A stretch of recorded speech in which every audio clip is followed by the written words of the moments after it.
hora do programa Mundo Soja, o espaço semanal dedicado ao alimento mais relevante na cadeia do agronegócio brasileiro. E hoje nós vamos falar sobre os controles biológicos, a vespinha que diminui a população de lagartas na soja. O controle biológico natural vem sendo há milênios o principal aliado do agricultor contra pragas agrícolas. Depois de um tempo, a humanidade também descobriu que podemos multiplicar esses agentes de controle biológico e liberá-los nas lavouras, no que chamamos de controle biológico aplicado, muitas vezes até aumentando organismos benéficos já existentes em menor número no campo. Para falar sobre essa ferramenta de manejo que está se tornando cada vez mais popular entre os produtores agrícolas mundo afora, nós recebemos o entomologista da Embrapa Soja, Adenei de Freitas Bueno. Seja bem-vindo ao nosso programa, Adenei. Obrigado. Adenei, como essa vespinha faz para diminuir a população de lagartas na lavoura de soja? Conta pra gente, ela é poderosa, né? Sim. Hoje nós temos duas vespinhas que são registradas como produtos que podem ser comercializados, que o produtor compra e libera na cultura da soja para controlar os ovos que vão dar origem às pragas.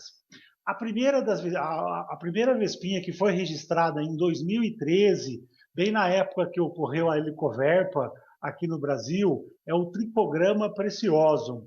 É uma vespinha que parasita ovos que vão dar origem às lagartas. E para você ter uma ideia, uma vespinha que mede menos de meio milímetro em 4, 5 dias de vida na lavoura, na fase adulta, consegue parasitar ali 40, 50 ou até mais ovos que vão dar origem a lagartas, mostrando assim o seu potencial enorme de controle de pragas, né? E mais recentemente, em dezembro do ano passado, de 2019, foi registrada a segunda vespinha, tá? Daí, no caso, para controle de ovos de percevejos, que é uma outra praga muito séria no campo, que é a chamada Telenomus podise. Na mesma maneira que o tricograma, é uma vespinha que serve para controlar, daí, no caso, os ovos que vão dar origem aos percevejos. Tá? E um Telenomus podise, uma vespinha, consegue parasitar até 100 ovos de percevejos, mostrando assim um potencial enorme realmente de controle usando essas ferramentas. Agora, o ponto que é muito importante é que o produtor precisa entender como usar essas ferramentas e a diferença, muitas vezes, que o uso dessas vespinhas tem em comparação com os inseticidas, que daí ele é mais acostumado, é um uso mais tradicional. Adenei, vamos começar então contando a história milenar sobre a importância do controle biológico natural como um grande aliado do agricultor contra pragas agrícolas. Essa história é muito antiga, você pode trazer esses ensinamentos para os nossos telespectadores? Sim. Na agricultura, né, é conhecida, né, desde relatos bíblicos, né, que o ser humano ele utiliza, ele observa que a própria natureza tem mecanismos de controlar aqueles organismos que a gente chama de pragas, né? E isso através do uso racional de agrotóxicos, até o agricultor consegue preservar no meio ambiente, tá? Que é o que a gente chama controle biológico natural. Entretanto, o controle biológico natural, às vezes, ele está numa quantidade insuficiente para reduzir a população de pragas num nível que nós gostaríamos ou que realmente não cause problema econômico. E daí, o que a gente, como agricultor, como técnico, pode fazer? Liberar em grande quantidade esses inimigos naturais no campo. Esses inimigos naturais, às vezes, já estão lá, mas em pequena quantidade. Então, o que eu faço é incrementar essa quantidade para ter uma redução da população de pragas mais rapidamente, num controle mais eficiente do ponto de vista econômico. Dando sequência aí a essa explicação histórica do tipo de controle natural que existe desde os primórdios, Adenei, o homem realmente descobriu que pode multiplicar esses agentes de controle biológico e liberá-los nas lavouras, que é realmente o controle biológico aplicado ou aumentativo. Muitas vezes até aumentando organismos benéficos já existentes em menor número no campo. Então eu te pergunto como essa ferramenta de manejo tem se popularizado no nosso país e qual o volume comercializado? Você tem números? Tá. Realmente é isso, e para que eu consiga multiplicar esses organismos e colocá-los no ambiente através da liberação ou aplicação no campo, isso são anos de pesquisas porque eu preciso de uma tecnologia para multiplicar esse organismo em larga escala, de forma barata. Então, tem pesquisas que dão suporte para isso, e a mesma coisa para liberação, né? O melhor momento de liberação, a forma de liberação, o horário de liberação durante o dia, tudo isso é previamente estudado pela pesquisa até que esse organismo benéfico torne-se realmente um produto comercial que possa o produtor comprar, e tem toda uma recomendação de um pacote tecnológico para que ele utilize no campo de forma eficiente. Então, por isso que existem organismos naturais que são já comerciais e outros que são importantes na natureza, mas que não existe como comprá-los, tá? Porque muitas vezes o homem ainda não descobriu mecanismos de multiplicar aqueles organismos que estão na natureza e que a gente ainda não tem comercial. Isso tem crescido muito no mundo, até fruto da demanda do mercado consumidor, né? O consumidor lá no supermercado ele tem exigido e tem dado muitas vezes preferência por um produto, por um alimento, onde o controle biológico foi usado, ou até um alimento que tem menos carga de agrotóxico. A gente vê isso com o mercado de orgânicos, que é uma crescente no mundo, e até com os alimentos considerados ambientalmente seguros ou amigos do meio ambiente. Tá?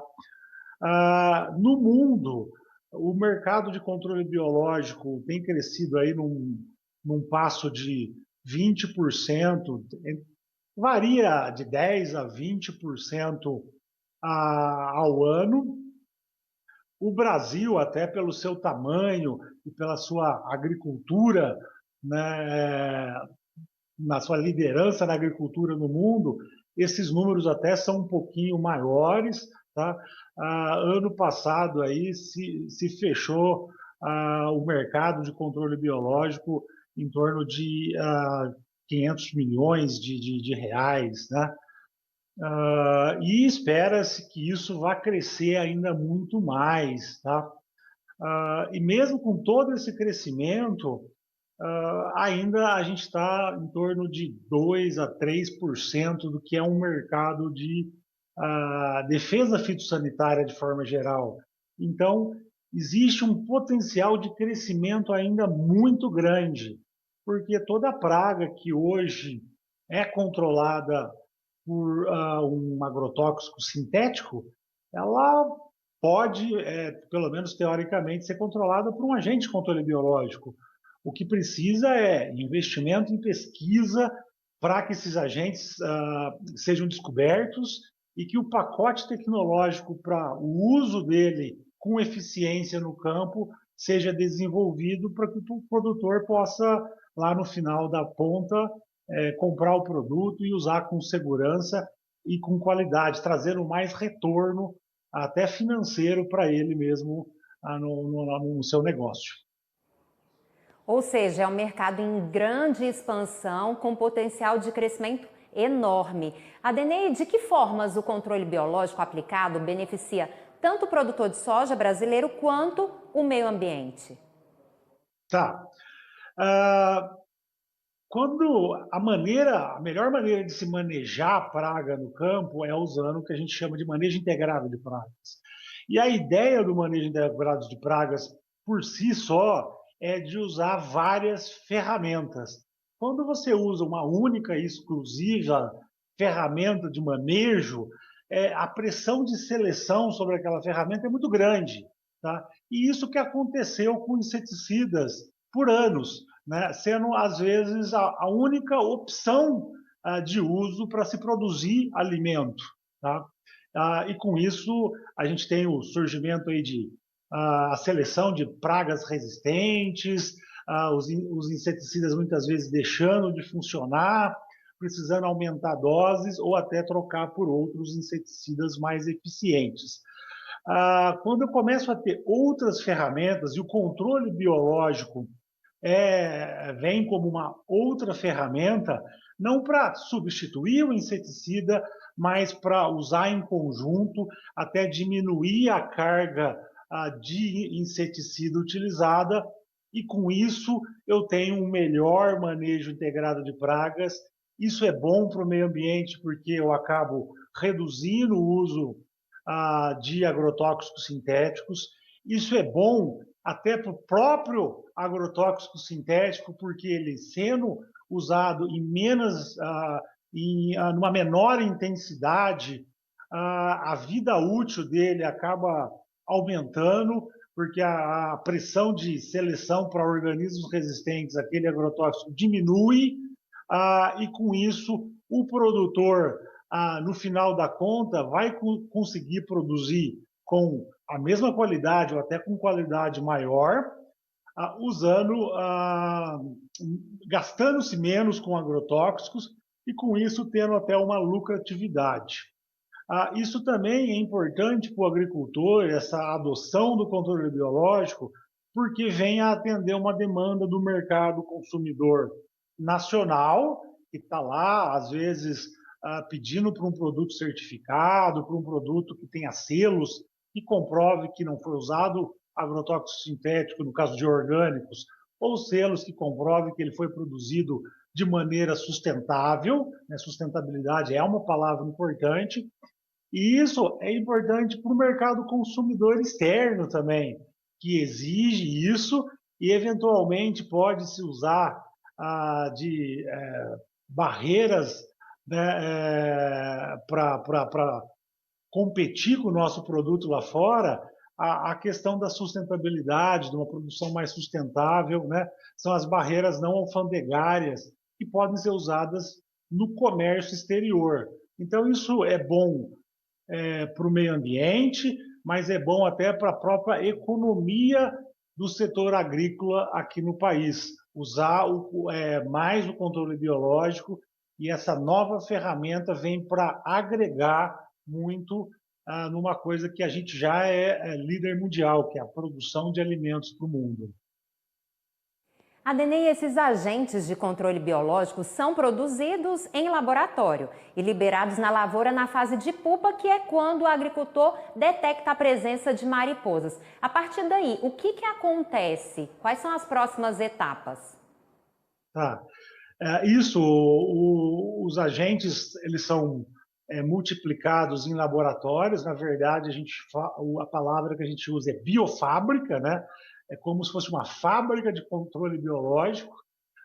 São laboratórios gigantes, né, que produzem esse inseto em larga escala. A escala é importante para que o preço do produto final seja mais barato, mais acessível para o produtor. Tá? E o uso dele, o cuidado que o produtor precisa ter, são alguns que diferenciam do inseticida sintético, que é o que ele tem mais que ele é mais familiar no uso. Primeiro, ele está usando um agente de controle biológico vivo, então, um organismo vivo. Então, se ele liberar um tricograma para controlar as lagartas, um telenomus para manejar melhor os percevejos e sair aplicando um inseticida para outras pragas, ou às vezes até no calendário, ele vai estar matando esses organismos benéficos lá. Então, a gente sempre recomenda, pelo menos, que 10 dias antes da liberação e uma semana, pelo menos, depois da liberação do tricograma e 2 semanas da liberação do Telenomus codise, que vive um pouquinho mais, que o produtor evite a todo custo o uso de um outro inseticida sintético ali, tá? Isso vai preservar esses organismos no campo né, e permitir que eles tenham mais sucesso. E outra recomendação como esses organismos hoje, nessas vespinhas, controlam o ovo da praga e não a praga em si, é importante realmente que seja liberado quando os ovos são observados e não quando a praga em si é observado. Então é um momento um pouco antes na infestação da praga. Então os cuidados com a liberação no momento certo vão permitir que o produtor tenha sucesso no uso dessa nova ferramenta. E agora, Adenei, que novas pesquisas sobre o tema vocês da Embrapa Soja têm feito? Com relação a essas vespinhas, elas já são um produto comercial. Entretanto, a gente precisa sempre continuar estudando momentos de liberação mais adequados para o produtor no campo, tecnologias de liberação. Essas vespinhas, em áreas pequenas, podem ser liberadas manualmente, usando o trator, uma moto, mas para grandes áreas é preciso se utilizar muitas vezes de drones, de equipamentos que permitem dar escala na liberação e manter ou até reduzir o preço. Então, essas novas tecnologias são sempre estudadas. Além disso, é importante, e a Embrapa Soja, assim como outras unidades da Embrapa, sempre a busca por novos organismos, né, benéficos para que se tenha novos produtos no futuro, tá? Pode demorar 1, 2, 3 ou até 10 anos aí para estar no mercado, mas isso é importante. Então, estudo de parasitoides que parasitam não só o ovo, mas a fase adulta, que parasitam não só o ovo que vai dar origem à lagarta, mas muitas vezes a lagarta, sempre continuam na Embrapa. Além disso, o controle biológico não é só macro-organismos, organismos grandes, tem os microbiológicos também.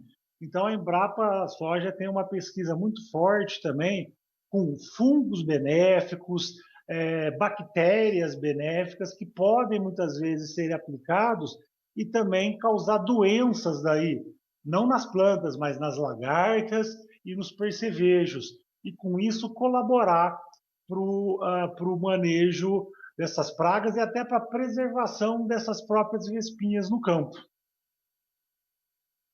Adenei, esse parasitóide é um dos agentes de controle biológico mais estudados no mundo. Ele é hoje utilizado globalmente em diferentes culturas e países. Existe um intercâmbio científico entre as nações para aprimorar as análises desse controle biológico? Sim. No caso, o parasitoide que tem sido mais usado no mundo aí é o tricograma, tá? Para a soja, a gente usa o tricograma preciosum, mas existe um intercâmbio de pesquisa, não só internacionalmente, através das publicações, dos congressos, né? Então, os pesquisadores que trabalham com controle biológico estão sempre dialogando, trocando experiências, realizando palestras e mostrando os seus resultados em fóruns, onde a gente tem brasileiros e pessoas do mundo inteiro, tá? Além disso, as próprias empresas hoje que trabalham com o tricograma, muitas vezes elas não são nacionais, elas têm filiais ou até são de outros países, né? No Brasil, a gente tem empresas né, de origem da Holanda que produzem controle biológico aqui.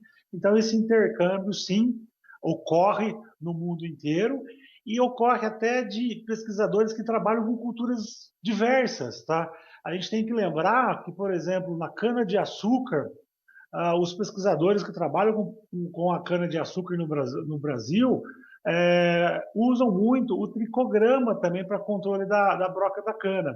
No caso, uma outra espécie, que é o tricograma galoi, mas que está sendo bastante usado também no Brasil. Então, esse intercâmbio é importante para que a gente avance mais rápido e isso é o produtor que é o maior beneficiado desse intercâmbio. Falou então da cana-de-açúcar. Existem outras culturas também que são beneficiadas com o uso desse controle biológico dessas vespinhas? Sim, tá? A, a, o tricograma precioso, que é o mesmo que a gente usa na soja, ele é usado há muito mais tempo em outras culturas, como o próprio tomate, que enfrenta vários problemas com lagartas, né? Hortaliças, de forma geral, e na cana-de-açúcar, apesar de ser outra espécie, tem um uso muito grande de tricograma galoi, que controla o ovo que vai dar origem à broca da cana-de-açúcar. Tá? E o mesmo tricograma que é usado na soja, ele beneficia não só a soja, porque é um organismo benéfico liberado lá, vai beneficiar todo o meio ambiente. Tá? Então, ele aumentando esses organismos no campo, depois da soja veio o milho, que também tem problema com lagartas, como a espodoptera, né? E esse organismo estando vivo lá vai parasitar ah, os ovos da espodoptera. Então, o uso do controle biológico, do tricograma, do telenomos, é um benefício para todo o meio ambiente e para toda a agricultura de forma geral. Não só para a soja, não é para a cultura específica em que ele é usado. Ele tem um benefício bem mais amplo e até para a própria saúde do agricultor. Então, assim, é um ganha-ganha para ambas as partes e realmente o produtor, ao começar a entender isso, ele não vai resistir a usar esse agente de controle biológico, na verdade, usar o controle biológico de forma geral, porque os benefícios são enormes. Uma dúvida, Adenei: clima e geografia também interferem na efetividade do uso desse controle biológico? Os resultados podem variar de um bioma para outro? Sim, o clima, né, os insetos, eles não, diferente dos seres humanos, eles não têm controle da temperatura, então o clima impacta muito insetos de forma geral, tanto a praga quanto o inimigo natural. Tá? Então, ah, alguns climas podem ser desfavoráveis para o inimigo natural, para a eficiência do controle biológico, porém, de forma geral, aquele clima que for desfavorável para o controle biológico vai ser desfavorável para a ocorrência da praga também. São climas mais frios, por exemplo. Tá? Então, o importante é deixar claro nessa pergunta que o controle biológico ele vai funcionar independente do clima. O que vai poder variar é o tricograma que eu libero num cerrado do Brasil com clima mais quente, talvez até precise ser diferente de um tricograma que vai ser liberado, por exemplo, na Serra Gaúcha, lá para controle de lagartas de fruteiras, da uva, né? A adaptação do agente de controle biológico para o clima que ele vai estar sendo liberado é de grande importância. Por isso que a gente precisa ter, às vezes, biofábricas oferecendo produtos, oferecendo agentes de controle biológico, não só para a soja de forma geral, mas para a soja no Cerrado, para a soja no Rio Grande do Sul. Muitas vezes essa diferenciação, não da espécie, mas às vezes até do processo de criação, do processo de produção daquele agente de controle biológico vai ser adaptado para liberação em climas específicos. Isso é muito importante, mas não limita e não diminui a eficiência do agente, do controle biológico a ser utilizado. Adenei, dentro do conceito de manejo integrado de pragas, que resultados esse controle tem trazido para o agricultor brasileiro de diferentes regiões do país? Sim. Ele, dentro do manejo integrado de pragas, daí não é um efeito, um resultado só do controle biológico em si, mas quando o produtor normalmente usa o controle biológico, ele usa o pacote como um todo, é o controle biológico dentro do manejo.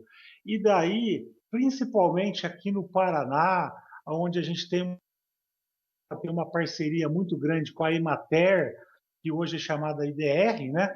A gente tem dados muito relevantes, e daí em larga escala.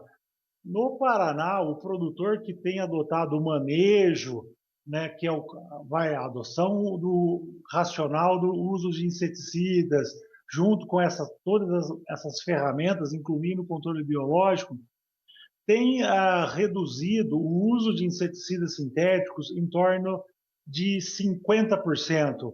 Varia, lógico, de ano para ano, mas entre 40% a 55% a menos do uso de inseticidas comparado com aquele produtor que não usa manejo, que não usa o manejo integrado de pragas da soja. E isso tem resultado numa economia de 1 até 3 sacas a menos, né, que ele gasta para produzir a soja, gastando menos agrotóxico, tendo a mesma produtividade e a mesma qualidade da produção. Então, é bom para o meio ambiente, que usa menos inseticida, é bom para o produtor, para o consumidor final lá que está consumindo um produto com muito menos riscos de ter qualquer contaminação, e é bom para o bolso do produtor que acaba faturando mais com a sua atividade. Quero te agradecer, Adenei de Freitas Bueno, entomologista da Embrapa Soja, pela sua participação no nosso programa.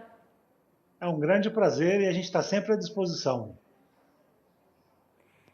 O Mundo Soja termina agora, mas você pode rever esta entrevista no canal do AgroMais no YouTube. Obrigada pela sua companhia, eu te vejo no próximo programa. Tchau!